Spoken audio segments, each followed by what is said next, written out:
안녕하세요. 닥톡 네이버 지식인 상담의 신홍범입니다. 이 코골이 때문에 이제 수면 클리닉을 방문하신 분들하고 제 진료를 보다 보면 꼭 여쭤보는 게 있습니다. 체중이 느셨냐? 언제부터 느셨냐? 체중이 늘고 나서 코골이 모흡이 심해졌느냐? 이런 건데요. 실제로 관련이 많습니다. 체중이 5kg, 10kg 늘고 난 뒤부터 코골이 모흡이 심해졌고 그래서 더 피곤하고 이렇게 얘기를 많이 하세요. 살이 찌면요, 우리 몸에 이제 지방이 쌓이는 거죠. 근데 이 기도 주변에도 지방이 쌓입니다.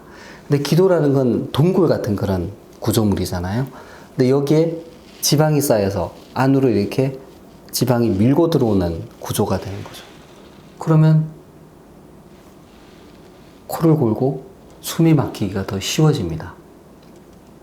그래서 체중이 늘면 코골이 모흡증은 당연히 심해지고요.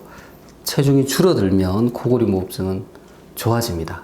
그래서 코골이 모흡증으로 이제 고생하시는 분들은 체중을 줄이려는 노력을 해야 되는데, 문제는 코골이 모흡증이 심할 때 체중을 줄이려고 노력을 해도 살이 잘 안 빠집니다. 이유는 코골이 수면 모흡증이 있어서 수면 상태가 나빠지면 우리 몸에서 살찌는 호르몬이 나옵니다. 그렐린, 렙틴 이런 것들이 이제 관여가 되거든요.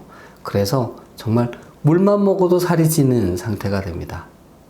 그래서 진단을 받은 후에는 우선 양압기라는 장비를 이용해서 코골이 모흡증을 없애줍니다. 그럼 정상적인 몸 상태가 됐죠. 네, 그 상태에서는 체중을 줄이기가 훨씬 쉬워집니다. 그러니까 이렇게 해서 이제 체중을 줄여 나가고 결국에는 이제 양압기 없이도 잠을 잘 주무실 수 있게 그렇게 바뀔 수 있습니다.